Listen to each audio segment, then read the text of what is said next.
Okay, so this is the this is the Conn 10m that is featured for sale right now. It's approximately 1942. This is not an original case. However, it is one that is designed to fit a Conn 10m. So that is something that is necessary as a special case for the Conn 10m.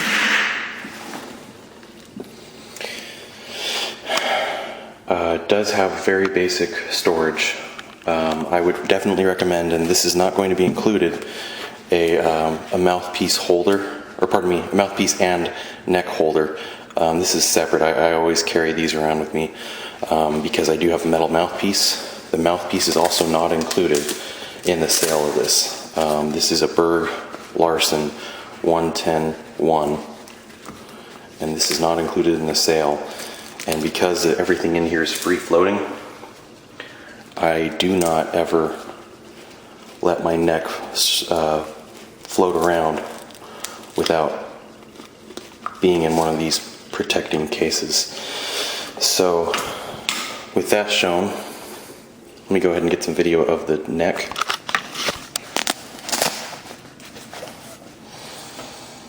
There are some slightly superficial dents on the neck themselves. There's one right here, just barely noticeable. Another one just next to it, about an inch away. There's some normal wear and tear scratches. And then there is one slightly more noticeable dent right here. This is something that I was going to repair myself, but I opted not to, just because it just didn't really seem worthwhile. Just to go ahead and heat up the horn, possibly damage the lacquer, and then hammer it out. It could make the pitch on the horn a little bit, less sharp, but I honestly don't believe that it actually will ultimately correct anything of the intonation issues that the 10Ms are known for. So, with that said, let me get to the horn itself.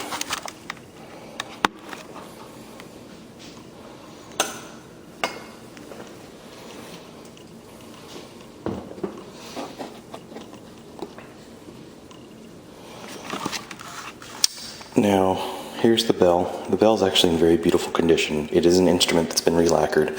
I do not know exactly when it was relacquered. There's some superficial dents that you can just see in the glinting of the light. You can just make out the original etching of the engraving that was there. The lady face, or naked lady, whichever you want to call her, you can just make her out, and I sometimes don't even remember where to look exactly. There she is. And you can just barely make out her eyes, her hair, and, well, she's not wearing anything. This horn features what's, I understand, the G-sharp trill modification removed. From what I understand, it allowed you to play the G sharp down to G trill real quickly. And here's the post that was responsible for it. It's kind of hard to see. It's kind of really hard to get a good angle. But if you look back down here, there's one post right here that my finger's just barely on. And then there's one post right here that you can just kind of see in the back. Since it's in the darkness, it's kind of hard to get a good idea of what it is I'm exactly talking about. Let me see if I can get some light on the subject.